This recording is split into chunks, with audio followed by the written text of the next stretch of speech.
अरे जी आप आवा माई आवा। बिटिया कहे माई तोहरे आशीर्वाद से फूटल स्वर में लहरिया, नारद के बीड़ा बाजल कृष्ण के बसुरिया, तुलसीदास के तुलसीदास बनाए दो, कालिदास के कालिदास बनाए दो, और नहीं कालिदास महामूर्ख रहे, जो ने डार पे बैठा रहा है वह डार काटत रहे, लेकिन आज उनका नाम महान पुरुषों में आता है। तो माई हुआ आपके देन बा, जेके चाहत हूँ एको मिनट एको सेकंड बिगाड़े बनावे में टाइम ना लगत माई। ए जगत जननी आल्हा उदल के तेगा पे जाए के बस गऊ, आज तक के उनके रण में हरा ना पाई, दुनिया छोड़ करके चले गए, लेकिन नाम अभी तक अमर बा, वो आपके देन बा माई। तो दुनिया के माई हो, जगत जननी हो, आपके अनेकों रूप बा, लेकिन ये बिटिया लास्ट में अपने गुरु घराने का परिचय देता।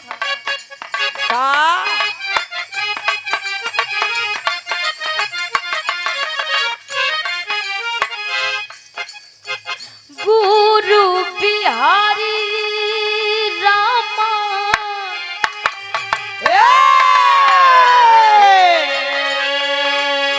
गुरु बिहारी रामन बिरहा से प्रीत हो,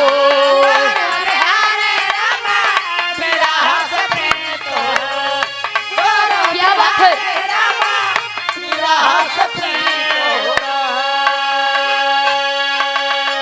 गुरु राधे श्याम कविशु रेंदर के गीत हो, गुरु राधे श्याम रेंदर के गीत हो, गुरु राधे श्याम रेंदर के गीत हो। गावे मुस्कान चंचल बाबा, गावे मुस्कान ध्यान, महफिल के सहारा बा, महफिल के सहारा बा, आवा बीड़ा वाली हाली तोहरे सहारा बा,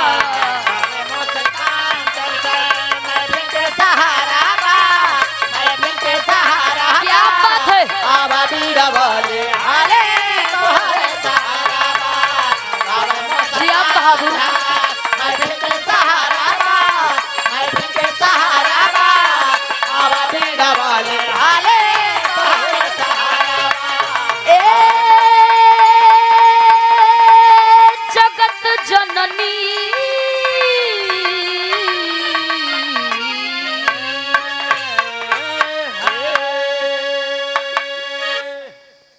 के तो बंदना होइगा। बबुओ वाली के बच्ची हमारे बाबू है, हमारे बाबू ना दुनिया के बाबू है, तोरो बाबू है ना नहु बाबू है, इनके बबुओं के बाबू है, ये बेचारे के भैया अंतरराष्ट्रीय देवता, देव के देव महादेव, जेकर पूजा देशों विदेशों में होता, भोलेनाथ भोलेनाथ। अगर बाबू बंदना ना कराब तो जानला बाबू रिसियाई जाइए, कहीं देखा मुस्कान माइक कैलिन हमार करबई नहीं भाई, पैसा के दे।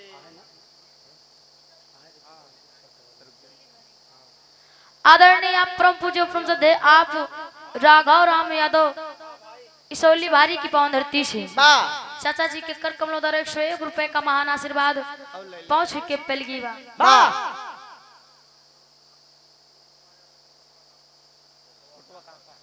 आप आदरणीय परम पूज्य परम श्रद्धेय विनोद कुमार यादव कोटवा कापा की पावन धरती से भैया जी के कर कमलों द्वारा 101 रुपए का महान आशीर्वाद पाँच के पहली बार आशीर्वाद के चाबा एक स्वर में सब बयान से नमस्ते प्रणाम स्वीकार हो। आओ गुरुजी दो लाइन बबुओ कैली नहीं तेरी सिया जी है जितना देरी माइक मनाए यही कुल काम गड़बड़ाई जाए। मायू के बंधना हो गया भैया बबुओ खोइए। हां